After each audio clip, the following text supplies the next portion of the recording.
Okay, good morning friend. કેવી તૈયારી ચાલે છે બેટા? સરસ.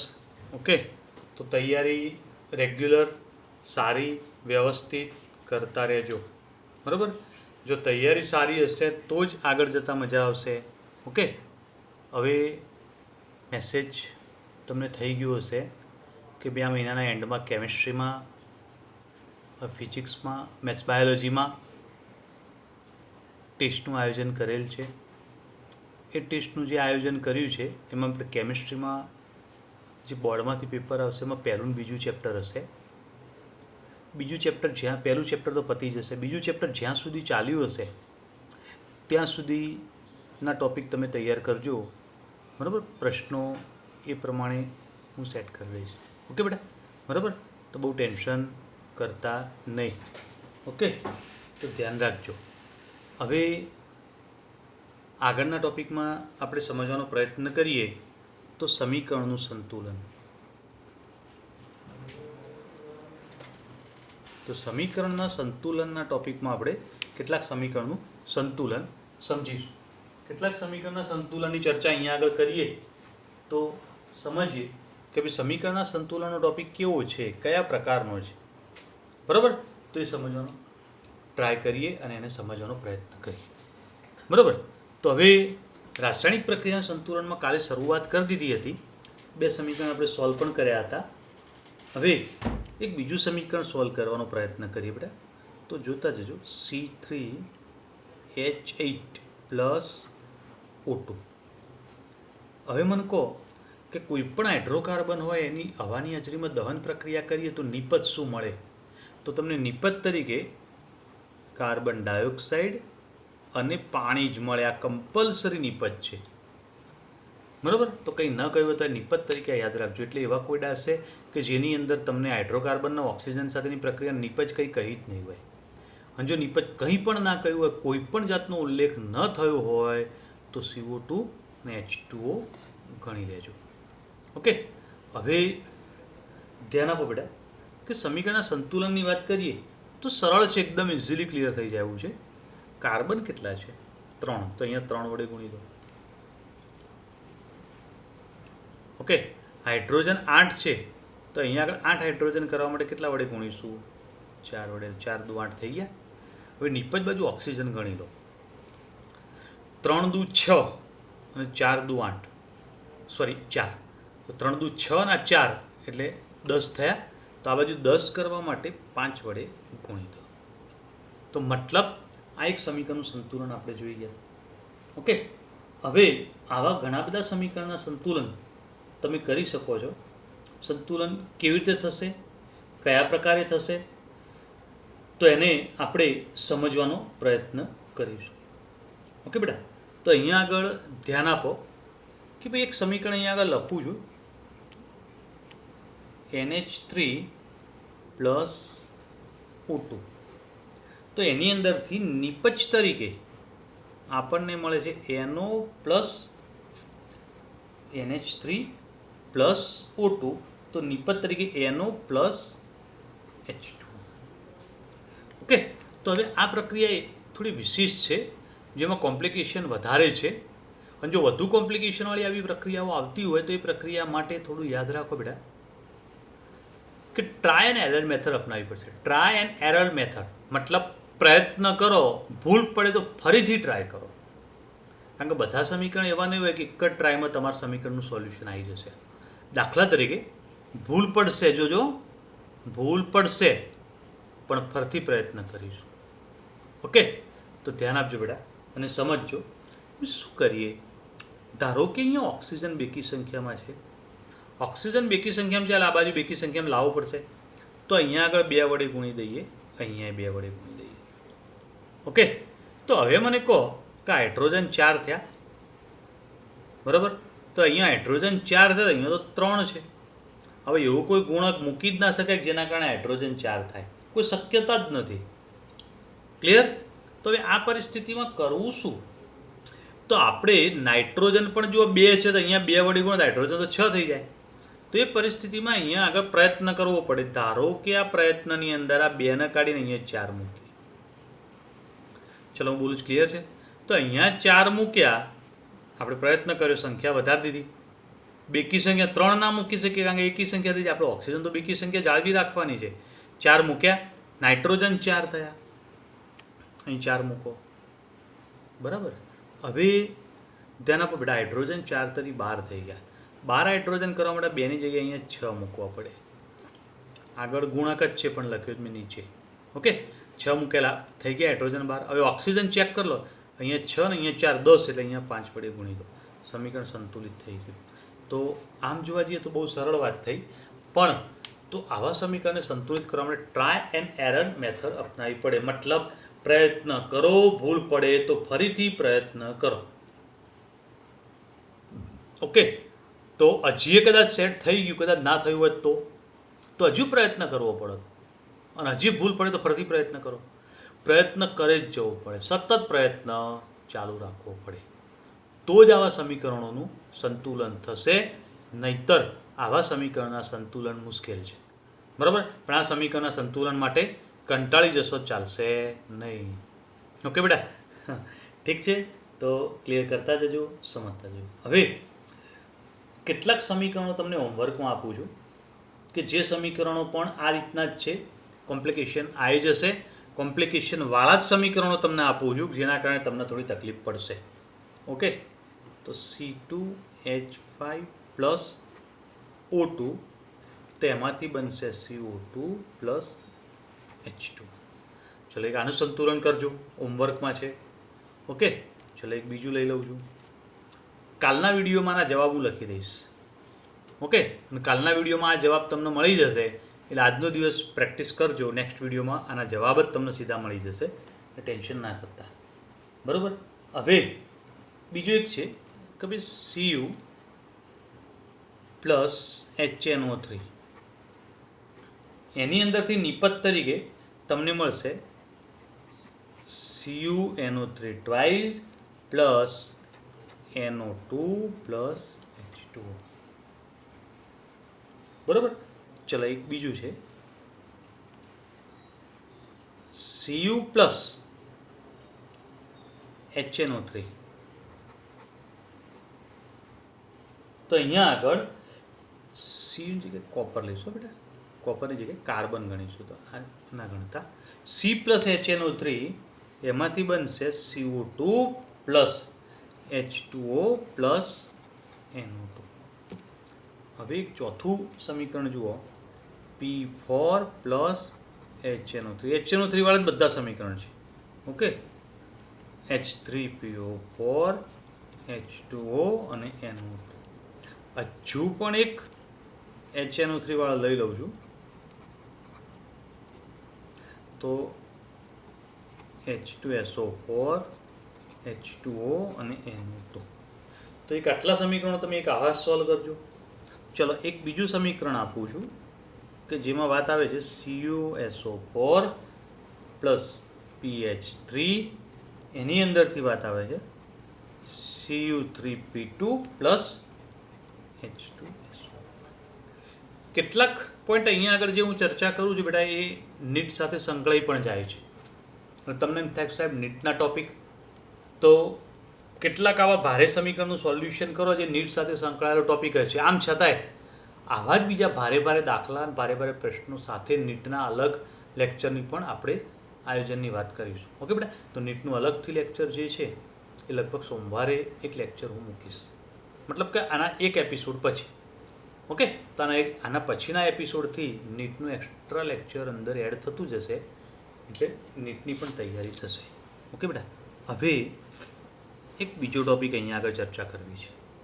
અને બીજો ટોપિક એવો છે કે દાખલા તરીકે અહીંયા આગળ એક સમીકરણમાં લખું છું Fe3 plus plus Pb2 plus, એની અંદરથી નિપજ મળે છે Fe2 plus plus Pb4 plus. હવે કોઈ વીજભારવાળું સમીકરણ હોય તો આવા સમીકરણની અંદર બે બાજુ તત્વો તો સરખા કરવાના જ છે, પણ સાથે સાથે વીજભાર પણ સમાન કરવાનો. આ નિયમ બરોબર જાળવવાનો. તત્વો તો સરખા કરવાના છે પણ વીજભાર પણ સમાન કરવાનો. એટલે શું ધ્યાન આપજો બેટા, Fe અહીંયા 1 તો અહીંયા પણ Fe 1, તો Fe તો સરખા થઈ ગયા, ઉપરનો વીજભાર હાલ ન જુઓ. ચલો PB1 તો આ બાજુ પણ PB1 ઉપરનો વીજભાર ન જુઓ, પણ અહીંયા આગળ એક એફી ને અહીંયા એક એફી છે, પણ વીજભાર અહીંયા +3 ને +2 છે. પીબીમાં પણ એવું જ છે કે અહીંયા આગળ એક પીબી છે, અહીંયા એક પીબી છે, પણ ઉપરનો વીજભાર +2 અને +4 છે. મતલબ સમીકરણ સંતુલિત થયેલું નથી. આવા સમીકરણને સંતુલિત કરવું પડે. તત્વો સંતુલિત છે, વીજભાર કરવા પડે. વીજભાર સંતુલિત કરવા માટે આપણે શું કરીએ તો સમીકરણના શરૂઆત કરવા માટે એક પ્રયત્ન કરીએ બેટા, કે ધારો કે પીબી વાળા પદને 2 વડે ગુણી દઉં. અહીંયા આગળ આ લખું રફમાં હું. ચલો 2 વડે ગુણી દીધા. તો હવે પીબીની સંખ્યા તો 2 બાજુ 2 સરખી, 2 વડે અહીંયા ગુણો તો અહીંયા ગુણવા જ પડે. ઓકે, વીજભાર જોઈ લો. 2 દુ 4 ને 3 7, 4 દુ 8 ને 2 9. મતલબ સંતુલન થયું ના કહેવાય. તો એફી વાળા પદને ગુણી દઈએ, આના નથી ગુણવા. ચલો એફી વાળા પદને 2 વડે ગુણીએ. ઓકે, તો જોતા જાઓ. વીજભાર 3 દુ 6 અને 2 8, 2 દુ 4 ને 4 8. મતલબ સંતુલન થઈ ગયું. ઓકે, તો હવે શું કર્યું આપણે? એફી વાળા પદને 2 વડે ગુણી દીધા. અને એફી વાળા પદને 2 વડે ગુણ્યા તો હવે વીજભાર સાથે જોઈ લો. 3 દુ 6 +6 થયો, આ +2, 2 દુ 4 અને આ પણ 4. તો આ બાજુનો કુલ વીજભાર +8 અને આ બાજુનો કુલ વીજભાર પણ +8 છે. મતલબ વીજભાર સંતુલિત થઈ જાય છે. કોઈને કોઈ મુશ્કેલી બેટા? ઓકે, સરસ. તો આવા સમીકરણના સંતુલન માટે, એની તત્વયુગ્મિતિ માટે વીજભાર પણ સંતુલિત કરવો પડે અને તત્વો પણ સંતુલિત કરવા પડે. જુઓ, એકલા એક બાજુ 2 વડે ગુણીએ તો ના ચાલે, એફીને 2 બાજુ 2 વડે ગુણવા પડે. તો આવું એક જ સમીકરણ તમને હોમવર્કમાં આપું છું. થોડું ધ્યાન આપજો બેટા અને સમજજો કે ભાઈ NO3- plus Fe2+ plus 4H+, એની અંદરથી H+ આગળ મેં 4 મૂકી દીધા, તો તમને એક ક્લ્યુ મળી ગયો. ચલો NO પ્લસ Fe3+ અને પ્લસ H2O. હવે તમે સંતુલન કરશો ને, અહીંયા તો 4 મેં મૂકી જ દીધા છે. 4 મૂકી જ દીધા. તમે 4 ત્યાં છે જેવું માનીને આગળ વધવાનો ટ્રાય કરજો. ઓકે, પ્રયત્ન કરજો. પ્રયત્ન કરશો જ જવાબ આવશે. તો ટોટલ 7 સમીકરણ છે. અડધો પોણો કલાક તમારો લઈ લેશે આરામથી. બરાબર? તારા સોલ્યુશન માટે 1 કલાક જતો રહેશે. તો આ બધી ચર્ચા આપણે શાના માટે કરી બેટા? હોમવર્ક માટે. તો આ ટોપિક આખો હોમવર્કમાં જ છે. તો હોમવર્કમાં આવા થોડા કોમ્પ્લિકેશનવાળા ટોપિક તમને આપતો જવું, જેનો મતલબ આપણે નીટના ટોપિક જ અંદર લીધેલા છે. ઓકે, હવે અહીંયા આગળ જે ચર્ચા કરી બેટા એ સમીકરણના સંતુલનની વાત કરી ગયા. હવે તત્વયુગ્મિતિ શું છે તો એના વિશે થોડી ડિટેલમાં ચર્ચા આગળ કરવી છે. તો અહીંયા તત્વયુગ્મિતિની આપણે ચર્ચા કરી. એમાં તત્વયુગ્મિતિ એટલે શું? તો સ્ટોઇચિયોમેટ્રી છે. ગ્રીક ભાષા ઉપરથી લીધેલો શબ્દ છે કે જેની અંદર સ્ટોઇચિયન છે. સ્ટોઇચિયનનો અર્થ થાય છે તત્વ, અને મેટ્રોનનો અર્થ થાય છે માપન. તો તત્વોનું માપન, જો તત્વોના માપનની અંદર 2 બાજુ તત્વો સરખા કરી દીધા, તો આ તત્વોના માપનની આ વાત તો થઈ ગઈ, ક્લિયર કરી ગયું. તો આ બાબત ધ્યાન રાખજો. પણ રાસાયણિક પ્રક્રિયા આપણે કોઈ કરતા હોઈએ ત્યારે પ્રક્રિયક બાજુ અને નિપજ બાજુના જથ્થાની ચર્ચા કરવી પડે. અને જો પ્રક્રિયક બાજુ નિપજ બાજુના જથ્થાની ચર્ચા કરવી છે તો જથ્થાની આ ચર્ચામાં આપણે બધી રીતે જથ્થો સમજીશું. અને આ જથ્થો સમજવા માટે હું અહીંયા આગળ જે ચર્ચા કરું છું એ ચર્ચા માટે અહીંયા આગળ ધ્યાન આપજો બેટા અને સમજજો કે શું થશે.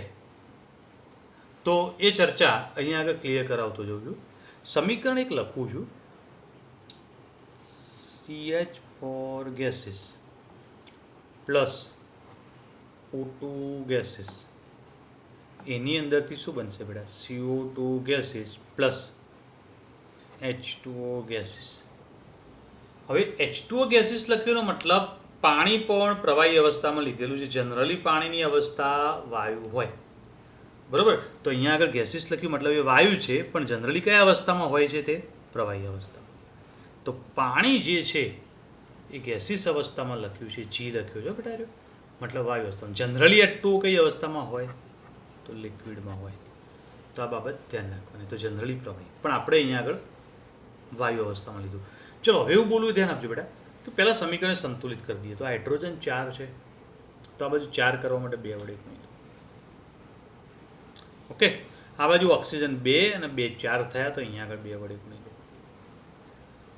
તો હવે અહીંયા જે દર્શાવ્યું છે એના ઉપરથી આપણે કેટલીક માહિતી ક્લિયર કરતા જઈશું, સમજતા જઈશું. જેમાં સૌથી પહેલાં આ સમીકરણ માટે આપણે અહીંયા આગળ અણુઓની સંખ્યા લઈએ.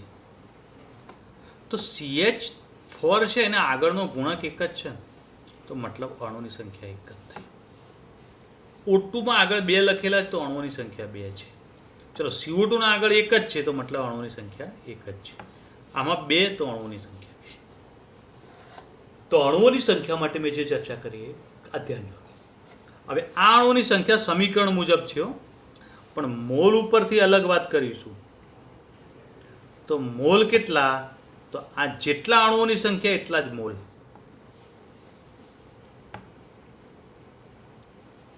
કમ્પ્લીટ? તો આટલું યાદ રાખો. હવે એનું દળ, તો દળ કેટલું? તો હું અહીંયા જે ચર્ચા કરું ધ્યાન આપો. બકા CH4 લખ્યું એનો અણુભાર, કારણ કે દળની વાત આવે એટલે અણુભાર ગણવો પડે. શું બોલ્યા? દળની વાત આવે એટલે અણુભાર ગણવો પડે. આ બરોબર મગજમાં બેસાડ દો. તો મતલબ આનો અણુભાર ગણીએ તો મિથેનનો અણુભાર કેટલો છે? તો 16 ગ્રામ મિથેન લીધો. ઓકે, ચલો 2 ગુણ્યા O2. ઓક્સિજનનો અણુભાર 32 છે, બરાબર? 16 દુ 32. તો આનો મતલબ કે અહીંયા આગળ 64 ગ્રામ આવશે. તો કેટલા ગ્રામ તમે ઓક્સિજન લો છો? ટોટલ 64 ગ્રામ. મેં લખ્યું, ખબર પડી કે ના પડી? ફરીથી એકવાર. O2 ઓક્સિજનનો પરમાણુ ભાર, એટલે ચોપડામાં છેલ્લા પેજમાં જુઓ, ઓક્સિજનનો પરમાણુ ભાર 16 છે. એવા 2 ઓક્સિજન, આના જુઓ હાલ, એવા 2 ઓક્સિજન, તો 16 દુ 32. પણ આ 2 છે એનો મતલબ 32 ગુણ્યા 2 એટલે 64. કમ્પ્લીટ બેટા? હવે આનો અણુભાર ગણો CO2નો, તો એનો અણુભાર 44 છે, તો 44 ગ્રામ CO2 લીધો. અને પાણી માટે લઈએ તો 2 ગુણ્યા 18, બરોબર? ઓકે, તો 18 દુ 36 ગ્રામ. સ્ટોઇચિયોમેટ્રિક તત્વયોગ મિતિ શું થઈ? તો એનો મતલબ તત્વોનું માપન. પ્રક્રિયક બાજુ તત્વો જે છે એનું દળ જુઓ, અને નિપજ બાજુ દળ જુઓ. દળ બે બાજુ સમાન થાય છે. જોઈ લો, 64 + 16 એટલે 80 થઈ ગયા. તો આ બાજુ 36 + 44 એટલે 80 થઈ જાય. તો દળ સમાન થઈ ગયું. ચલો હવે બીજી વાત કરીએ કે 1 મોલ માટે અણુ. તો આ અણુઓની સંખ્યા આપણે કઈ લઈશું? 1 મોલ માટે. તો અહીંયા આગળ જો આપણે બોલ્યા હતા કે 1 મોલ કોઈ પણ પદાર્થ લઈએ તો અણુઓની સંખ્યા કેટલી હોય? એવોગેડ્રો આંક જેટલી હોય. બોલ્યા હતા ને બેટા? તો 6.022 ગુણ્યા 1023 અણુ આવે. કેમ? કારણ કે 1 મોલ છે. જો 1 મોલ હોય તો અણુઓની સંખ્યા, તો 2 મોલ હોય તો 2 ગુણ્યા 6.022 ગુણ્યા 1023. તો એના બરાબર કેટલા થશે બેટા? તો 12.044 ગુણ્યા 1023. આટલા કમ્પ્લીટ. હવે આ એક જ મોલ છે. જુઓ અહીંયા હવે આના ગુણકમાં જોવાનું, 1 મોલ છે ને, તો 6.022 ગુણ્યા 1023. હવે આ 2 મોલ છે, તો 2 ગુણ્યા 6.022 ગુણ્યા 1023 અણુ. આ અણુ બતાવે છે. તો અણુઓની સંખ્યા આ રીતે જોવાની. હવે એક નવો ટોપિક એડ કરીએ. આ તો ટોપિક આપણે જાણીએ છીએ કે ભાઈ આ 3 ટોપિક તો જાણીએ છીએ કે 1 મોલ કોઈ પણ પદાર્થ હોય તેનું વજન અણુભાર જેટલું હોય અને એમાં અણુઓની સંખ્યા 6.022 ને 1023 હોય. આ તો ગણતરી જાણીએ છીએ, આપણે આગળ સોલ્વ કરી ગયેલા છીએ. પણ હવે જે વાત કરવાની એમાં કદની વાત આવે છે, STPA. તો અહીંયા આગળ જો તમારો વાયુ જો આદર્શ હોય, કયો વાયુ છે? આદર્શ વાયુ. તો 1 મોલ કોઈ પણ વાયુ હોય એનું કદ 22.7 લીટર હોય. કેટલું છે? 22.7 લીટર.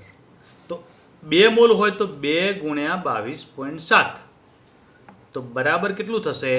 તો અહીંયા આગળ આપણે સ્પષ્ટ રીતે ક્લિયર કરી શકીશું કે 45.4 લીટર થશે. ગુણી કાઢો 2 વડે. ઓકે, ચલો ક્લિયર. હવે આ CO2 પણ 1 મોલ છે, તો એનું કેટલું થશે? નીપજ બાજુ અહીંયા લખો બેટા, બધું ભેગું ના થઈ જાય. 22.7 લીટર. તો H2O માટે 2 ગુણ્યા 22.7 લીટર. બરોબર. તો આટલું 45.4 જ જવાબ આવશે.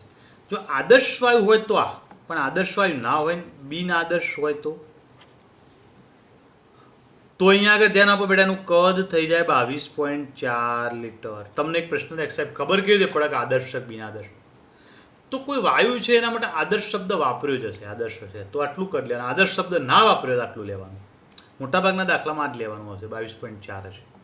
ચલો 2 ગુણ્યા 22.4 તો 44.8 લીટર. ઓકે બરોબર. ચલો અહીંયા આગળ 1 મોલ જ છે તો 22.4 લીટર, અને ફરીથી અહીંયા 2 મોલ હોય તો 2 ગુણ્યા 22.4 44.8 લીટર. તો આટલી જે ચર્ચા કરી બેટા એ આપણે સમજી ગયા, ક્લિયર કરી ગયા. કોઈને કોઈ મુશ્કેલી? તો આટલી જે ચર્ચા કરી એના ઉપરથી ફરીથી એકવાર બોલું. જો 1 મોલ કોઈ પણ પદાર્થ હોય તેનું વજન અણુભાર જેટલું હોય, જો આ 1 મોલ CO2 હોય તો એનું વજન કેટલું? 44 ગ્રામ. પણ 1 મોલ CH4 હોય તો એનું વજન 16 ગ્રામ. CH4 એટલે મિથેન થાય. બરાબર. તો એ પરિસ્થિતિની અંદર એના અણુઓની સંખ્યા કેટલી થાય? તો 6.022 × 1023. અને એનું કદ આદર્શ દ્રાવણ હોય તો 22.7 અને બિન આદર્શ હોય 22.4. હવે એક વાત અહીંયા તમારા મગજમાં છે કે સાહેબ STP એટલે શું? સ્ટાન્ડર્ડ, જોજો, standard temperature pressure. Standard temperature કેટલું થાય? તો 0°C અને સ્ટાન્ડર્ડ પ્રેશર 1 bar દબાણ. તો આને સ્ટાન્ડર્ડ ટેમ્પરેચર અને સ્ટાન્ડર્ડ પ્રેશર કહેવાય. આપણે જાણકારી માટે છે, યાદ રાખજો અને સમજી લેજો. ઓકે, તો આ પોઈન્ટ સમજી ગયા, ક્લિયર કરી ગયા. આને થોડું વધારે વિશેષ રીતે એક સૂત્ર બનાવી પછી તેના ઉપર આધારિત દાખલાની ચર્ચા કરીએ. ઓકે બેટા, તો દાખલાની અને એની ચર્ચા કરીએ અને સમજીએ. ધ્યાન આપજો. હવે બેટા જેટલી ચર્ચા કરી એના ઉપરથી એક સૂત્ર બનાવી દઈએ, જે આગળ બનાવેલા છે, પણ તો પણ એક સંબંધ છે. 1 મોલ હોય તો તેનું વજન કેટલું થાય? તો તેનું વજન અણુભાર જેટલું થાય ગ્રામમાં. બરોબર. તો એમાં રહેલા અણુઓની સંખ્યા 6.022 ગુણ્યા 1023 અણુઓ હોય. અને તેનું કદ STPA કેટલું હોય? જો આદર્શ વાયુ હોય તો કેટલું કદ થશે બેટા? 22.7 લીટર. અને જો બિન આદર્શ હોય તો તેનું કદ થાય 22.4 લીટર. બોલો, કોઈને કોઈ મુશ્કેલી, કન્ફ્યુઝન ના ખબર પડી હોય તો આ સંબંધ પણ એક યાદ રાખજો. આ સંબંધ પણ આપણા માટે ખૂબ જ ઉપયોગી છે. બરાબર. તો ખૂબ જ ઉપયોગી સંબંધ તરીકે આ સંબંધ ક્લિયર કરીશું, સમજીશું. ધ્યાનમાં રાખ. હવે આ પોઈન્ટ ઉપર આધારિત કેટલાક દાખલા અને એની ચર્ચા સમજીએ. તો આ પોઈન્ટ ઉપર આધારિત દાખલા કેવા છે તો હું દર્શાવી દઉં, અહીંયા ક્લિયર કરી દઉં. ધ્યાન આપતા જઈએ, ઉદાહરણ લેતા જઈએ અને સમજતા જઈએ. બરાબર. તો હવે અહીંયા આગળ એ જ પ્રશ્ન ઉપર ચર્ચા કરીએ. કઈ રીતે? તો ધ્યાન આપો બેટા કે ભાઈ મિથેન નું હવાની હાજરીમાં દહન કરતા, બરોબર,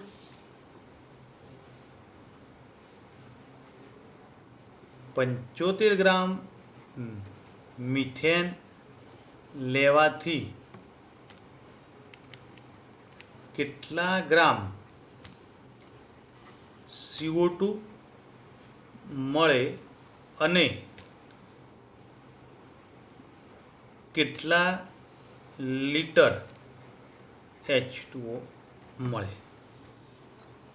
બહુ ઇમ્પોર્ટન્ટ દાખલા છે, કન્ફ્યુઝ કરી નાખે એવા દાખલા છે, પણ આપણે કન્ફ્યુઝ નહીં થવાનું. એકદમ સીધી સરળ રીતે યાદ રાખવાનો પ્રયત્ન કરવાનો. જો કન્ફ્યુઝ થયા તો તકલીફ પડશે. આવા દાખલા ગણવા એટલે પહેલાં સમીકરણ લખી દેવાનું.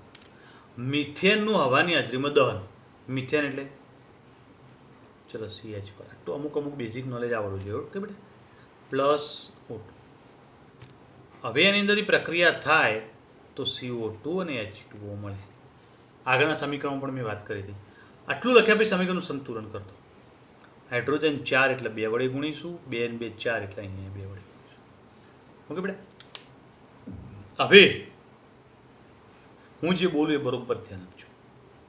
તમને જે આપેલું છે અને જે શોધવાનું છે એની કઈ પરિસ્થિતિ આપી છે એ જોઈ લો. પહેલાં દહન કરતાં 75 ગ્રામ મિથેન, મતલબ આ બધામાંથી તમને શું આપ્યું છે? વજન અથવા દળ આપ્યું છે. ઓકે, અને જો દળની વાત કરી હોય તો જેનું દળ આપ્યું છે ને એનું ઓરિજિનલમાં સમીકરણ પ્રમાણે દળ લખી દો. તો મિથેનનું સમીકરણ પ્રમાણે દળ કેટલું થાય? 16 ગ્રામ. ઓરિજિનલમાં સમીકરણ પ્રમાણે લખી દો. આટલું હું બોલું ધ્યાન આપો. કમ્પ્લીટ? કોઈ મુશ્કેલી બેટા? ઓકે. હવે બીજું, કેટલા ગ્રામ CO2 મળે? તો CO2 નું પણ દળ જ શોધવાનું છે. ઓકે, તો એનું દળ લખી દો ઓરિજિનલમાં સમીકરણ પ્રમાણે. તો અહીંયા આગળ 1 વડે ગુણ્યા છે, તો 1 વડે ગુણો તો કેટલા મળે? 44 ગ્રામ. કારણ કે વજનની દળની વાત અલગ, અણુભાર ગણી કાઢવાનું. ચલો ઓકે, કેટલા લીટર H2O મળે? હવે H2O નું કદ વાત કરવાની છે. તો કદની વાત કરવાની, જો એક અણુ H2O નો હોય 1 મોલ, 1 મોલ પાણી હોય તો એનું કદ કેટલું થાય? અહીંયા આગળ આદર્શ નથી, આદર્શવાળી કોઈ ઉલ્લેખ નહીં કર્યો. તેનું કદ કેટલું થાય? બોલો બેટા. 22.4 લીટર થાય. પણ 2 મોલ છે એટલે ગુણ્યા 2 બરાબર 44.8 લીટર. આટલું મેં લખ્યું, કોઈને કોઈ કન્ફ્યુઝન? તો ફરીથી એકવાર સમજજો બરોબર. મિથેનનું હવાની હાજરીમાં દહન કરતા એટલે પહેલું સમીકરણ લખી દીધું 75 ગ્રામ મિથેન. એટલે મિથેન જે છે એનું વજન કીધું છે તો આપણે એનું ઓરિજિનલમાં વજન લખી દો. એક જે સમીકરણ પ્રમાણે હોય ખબર પડી.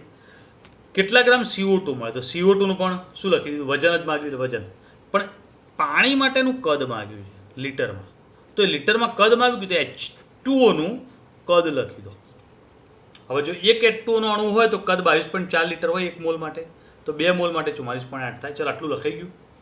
હવે તમને દળની આનું દળ આપ્યું, એના પરથી આનું દળ શોધવાનું છે. બરાબર? અને આનું દળ આપ્યું એના પરથી આનું કદ શોધવાનું. 2 જવાબ માંગ્યા છે. બરાબર? તો પહેલું પદ છે ને ઓરિજિનલમાં જે છે ને એ મૂકી દઈશું. દાખલા તરીકે આના દળ ઉપર આનું દળ શોધવાનું, તો આનું દળ ને આનું દળ મૂકી દઈએ. બરાબર? સમજો. 16 ગ્રામ મિથેન તો તમને શું મળે? 44 ગ્રામ CO2 મળે. કમ્પ્લીટ? તો એકચ્યુઅલીમાં મિથેન તમે કેટલો લીધો છે? 75 ગ્રામ. તો એકચ્યુઅલીમાં 75 ગ્રામ મિથેન લીધો હોય તો એ વખતે CO2 કેટલા ગ્રામ મળે? કોઈ મુશ્કેલી બેટા બોલે એમાં? ઓકે, તો હવે 75 ગુણ્યા 44 ભાગ્યા 16. બરાબર? તો કેલ્સીમાં સાદું રૂપ આપો. ચલો બેટા ગુણાકાર કરી દીધો. ઓકે, 206.24 ગ્રામ CO2 મળે. કમ્પ્લીટ? ઓકે, સરસ. હવે વાત કરવાની છે બીજી. તો બીજો જવાબ માંગ્યો તો કયો બોલો? જોઈ લેજો. કેટલા લીટર H2O મળે? તો હવે એનું પદ મૂકવાનું છે. દાખલાની રકમ રાખવું છે. ઓકે બેટા? તો આનું વજન અને એના પછી આનું કદ શોધવાનું છે. આપણે બોલી ગયા પહેલાં. તો પહેલાં ઓરિજિનલમાં જે બંનેના પદ છે લખી દો, આનું અને આનું. તો જોતા જજો. 16 ગ્રામ મિથેન બરાબર 44.8 લીટર H2O મળે. આ લખ્યું. આ 16 ગ્રામ લીધો હોય તો 44.8 ગ્રામ મળે. બરાબર? બોલો, આ પદ મૂકતા આવડશે? જો આ પદ મૂકતા આવડીને આ સમજણ પડી આ મૂકવાની વાત, તો આવા બધા દાખલા આવડી જશે. તો એકચ્યુઅલીમાં 75 ગ્રામ છે. તો 75 ગ્રામ CH4 બરાબર કેટલા? ગણી કાઢું દાખલો જુઓ. 75 ગુણ્યા 44.8 ભાગ્યા 16. તો અહીંયા આગળ તમે કેલ્ક્યુલેટરમાં સાદું રૂપ પાલતા જાઓ કે 75 ગુણ્યા 44.8 ભાગ્યા 16 કેટલો જવાબ આવ્યો? તો ક્લિયર કરો, 210 લીટર કમ્પ્લીટ. તો બોલો આખો કોયડો મેં જે ગણ્યો, જે માહિતી ક્લિયર કરી એ આવડશે? ઓકે, આવો ના આવો જ એક બીજો કોયડો પણ સોલ્વ કરવાનો પ્રયત્ન કરીએ. બીજો એક કોયડો આપું, જોતા જજો બેટા કે ભાઈ સમીકરણ જે છે એ અહીંયા આગળ આપણે પહેલેથી જ લખી દઉં છું સમીકરણ, એટલે સમીકરણમાં તમને કોઈ પ્રોબ્લેમ ના આવે.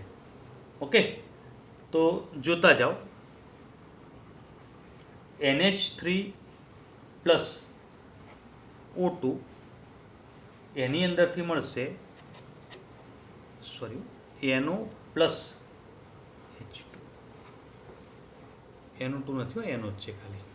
હવે એના આગળ સંતુલન માટે અહીંયા 4 વડે, અહીંયા 5 વડે, અહીં 4 અને અહીંયા આગળ 6. આપણે આગળ સમીકરણના સંતુલનમાં ટોપિક આવી ગયો. ઓકે ને, સરસ. હવે રકમ અહીંયા આગળની લખું છું, આ સમીકરણ રકમમાં છે, બરાબર. હવે તમને કહ્યું છે શું, તો ધ્યાન આપજો બેટા કે ભાઈ 18 ગ્રામ NH3 ની પ્રક્રિયા કરતા કેટલા ગ્રામ O2 વપરાશે અને કેટલા લીટર NO અને કેટલા અણુઓ H2O ના મળશે. બહુ સરસ દાખલો ક્લિયર કરાવું છું, ધ્યાન આપજો બેટા. સમીકરણ આ એની રકમ આ છે, બરાબર. તમે ચોપડામાં સીધી લખી દેજો. હવે આ સમીકરણનો ઉપયોગ કરી લઈએ. પહેલાં તો 18 ગ્રામ NH3 કહ્યું છે, મતલબ NH3 માટે શું આપ્યું? એનું વજન આપ્યું છે, તો એનું વજન ઓરિજિનલમાં લખી દઈએ. એમોનિયાનો અણુભાર કેટલો NH3 નો બેટા? 14 નો 3 17, એટલે 17 થઈ ગયું, ગુણ્યા 4. 17 ગુણ્યા 4 એટલે 68 ગ્રામ. તો ચલો આની વાત થઈ ગઈ વજનની. પહેલાં કે જેનું વજન આપ્યું છે એના વજનની આપણે ચર્ચા કરી લીધી. હવે ઓક્સિજન માટે શું કહ્યું? કેટલા ગ્રામ O2 વપરાશે, મતલબ O2 માટે પણ વજન જ કહ્યું છે, તો આનો અણુભાર 32 થાય ગુણ્યા 5. તો હવે કેલ્ક્યુલેટરમાં તમે 32 ગુણ્યા 5 કરી દો. ચલો કેટલું થશે? તો અહીંયા આગળ 32 ગુણ્યા 5 તો 160 થાય છે, બરાબર. હવે ધ્યાન આપજો, આનું પણ વજન નથી ગણવાનું, કારણ કે જે માગ્યું એ જ કેટલા લીટર NO, તો એનો માટે વજન કદ માગ્યું છે, બરાબર. તો હવે STP એ કહ્યું છે નથી કે આદર્શે કહ્યું નથી, તો બિન આદર્શ જ છે. અને મેં કહ્યું મોટાભાગના દાખલામાં બિન આદર્શ જ હશે. બોલો કદની વાત આવી, કદ કેટલું હોય? એક અણુનું કદ, એક મોલ કોઈ પણ પદાર્થ હોય એનું કદ 22.4 લીટર હોય એક મોલ પદાર્થનું, બરાબર. તેને 4 વડે ગુણી દઈએ તો અહીંયા આગળ આપણે આનો જવાબ પણ મેળવી લઈએ. તો કેટલો થશે? તમે ક્લિયર કરો. 22.4 ગુણ્યા કેટલા કરીશું? 4, તો 89.6 લીટર. હવે પાણી માટે શું? કેટલા અણુ H2O ના? હવે H2O માટે અણુઓની સંખ્યાની વાત કરી છે, તો અહીંયા આગળ 1 મોલ હોય કોઈ પણ પદાર્થ, તેના અણુઓ કેટલા હોય? 6.022 ગુણ્યા 1023 અણુઓ, એને 6 વડે ગુણી દો, બરાબર. તો અહીંયા આગળ તમે સાદુરૂપ આપી શકો છો. 6.022 ગુણ્યા 6, 36.132 ગુણ્યા 1023. આના જવાબ રાખીશું તો ચાલશે. ઓકે, તો આનું વજન આપ્યું એટલે આપણે એનું વજન લીધું, આનું પણ વજન માગ્યું છે એટલે આપણે વજન જ લીધું, આનું કદ માગ્યું તો આપણે કદ લીધું, અને આના અણુઓની સંખ્યા કીધી તો આની અણુઓની સંખ્યા. જે આપ્યું હોય એ જ એકમમાં તમારે એનું ઓરિજિનલ સમીકરણ પ્રમાણે ગણી કાઢવાનું, જે માગ્યું છે એના માટે પણ ઓરિજિનલ સમીકરણ પ્રમાણે ગણી કાઢવાનું. હવે દાખલાની કેલ્ક્યુલેશનની વાત કરી દઈએ. તો હવે કેલ્ક્યુલેશન કેવી રીતે કર્યું છે બેટા? આના વજન ઉપરથી આનું વજન માગ્યું છે, તો જે ઓરિજિનલમાં પદ છે પહેલાં મૂકી દઈએ. તો પહેલો જવાબ 68 ગ્રામ NH3 બરાબર 160 ગ્રામ O2, બરાબર. તો હવે ખરેખર કેટલા ગ્રામ છે? 18 ગ્રામ. તો 18 ગ્રામ NH3 બરાબર કેટલા? તો 18 ગુણ્યા 160 ભાગ્યા 68. તો અહીંયા આગળ સ્પષ્ટતા કરો કે ભાઈ 18 ગુણ્યા 160 ભાગ્યા 68. તો તમે ક્લિયર કરી શકો છો કે 42.35 ગ્રામ શું મળશે? O2. એક જવાબ કમ્પ્લીટ થઈ ગયો. ચલો, કેટલા લીટર O2 વપરાશે? તો આટલા લીટર O2 વપરાશે. કેમ વપરાશે લખી બેટા? પ્રક્રિયક છે, અને પ્રક્રિયક હોય વપરાય, અને નિપજ હોય આપણને મળે. બરોબર? તો એક જવાબની વાત થઈ ગઈ. ઓકે, બીજો જવાબ. બીજા જવાબમાં શું માગ્યું મને કહો છો? કેટલા લીટર NO મળશે? હવે NOનું કદ માગ્યું છે. તો પહેલાં ઓરિજિનલમાં જે છે આનું વજન આટલું હોય તો આનું કદ આટલું હોય. તો ક્લિયર કરી દઈએ. 68 ગ્રામ NH3 બરાબર 89.6 લીટર NO મળે. બરાબર? તો ઓરિજિનલમાં કેટલું છે? 18 ગ્રામ NH3 લઈએ તો આ કેટલું મળે? તો અહીંયા આગળ ગણી કાઢું છું, ધ્યાન આપજો. 18 ગુણ્યા 89.6 ભાગ્યા 68. બરાબર? તો 18 ગુણ્યા 89.6 ભાગ્યા 68. તો 23.71 તો આગળ લીટર NO મળે. બોલો બેટા, NO જે મળવાની વાત આવી એના માટે મેં જે ચર્ચા કરી એ કમ્પ્લીટ છે. હજી એક છેલ્લો જવાબ બાકી રહ્યો. તો છેલ્લો જવાબ જે છે એનું કેલ્ક્યુલેશન કરી દઈએ અને સમજી લઈએ. ધ્યાન આપજો. હવે છેલ્લો જવાબ જે છે એ કેવું માગેલું છે? તો ફરતી એકવાર રકમ તમારે આગળ લાવી દઉં બેટા, જોઈ લો. છેલ્લા જવાબ માટે શું માગ્યું છે જુઓ. કેટલા અણુઓ H2O મળશે? તો H2O માટે આપણે અણુઓની સંખ્યા લેવી પડે. તો H2O અણુઓની સંખ્યા જો અહીંયા આગળ આપણે ક્લિયર કરી દીધી. પણ આ કોના માટે? ઓરિજિનલ સમીકરણ પ્રમાણે. તો સમીકરણ પ્રમાણે એટલે 6.0/1023 અને 6 વડે ગુણી કાઢે. આ સમીકરણ પ્રમાણે છે. બરાબર? તો હવે આ જે છે એના ઉપરથી કયું પદ મૂકીશું? 68 ગ્રામ એમોનિયા જો વપરાય તો H2O 36.132 × 1023 અણુઓ મળે. તો 18 ગ્રામે કેટલા મળે? ખ્યાલ આવે બેટા? તો એ સમીકરણનું પદ એવી રીતે મૂકી દઈએ. તો અહીંયા આગળ પદ હવે લખું છું. 68 ગ્રામ NH3 તો એની સામે શું મળશે? 36.132 × 1023 અણુઓ H2O મળે. કમ્પ્લીટ. તો હવે ખરેખર 18 છે. તો 18 ગ્રામ NH3 બરાબર કેટલા? તો હવે પદ મૂકું. 18 ગુણ્યા 36.132 × 1023 ભાગ્યા 68. બરાબર? તો હવે સાદુરૂપ આપી દો. 18 ગુણ્યા 36.132 ભાગ્યા 68 9.56 ગુણ્યા 1023 અણુઓ H2O મળે. બોલો, દાખલો કેવો સરસ, ઇન્ટરેસ્ટિંગ. તો હવે એક કોયડો હોમવર્કમાં આપું જવાનો, પ્રેક્ટિસ કરજો અને ગણતરી ક્લિયર કરજો. બરાબર? તો સમીકરણ અહીંયા આગળ લખી દઉં છું, ધ્યાન આપજો બેટા. C3H8 plus O2 is give CO2 plus H2. હોમવર્કમાં ગણવાનું આ રીતે જ. સંતુલન તમે કરી દેજો. સંતુલન કરી દઉં. ચલો, 8 હાઇડ્રોજન છે તો અહીં 4 વડે ગુણવા પડે. ઓકે, કાર્બન 3 છે તો અહીં 3 વડે ગુણવા પડે. તો 3 દુ 6 અને 4 10 તો અહીંયા 5 વડે ગુણો. સમીકરણ સંતુલનમાં આગળ જોઈ ગયેલા છે. ઓકે, તો હવે અહીંયા આગળ લખવું, ધ્યાન આપો છો બેટા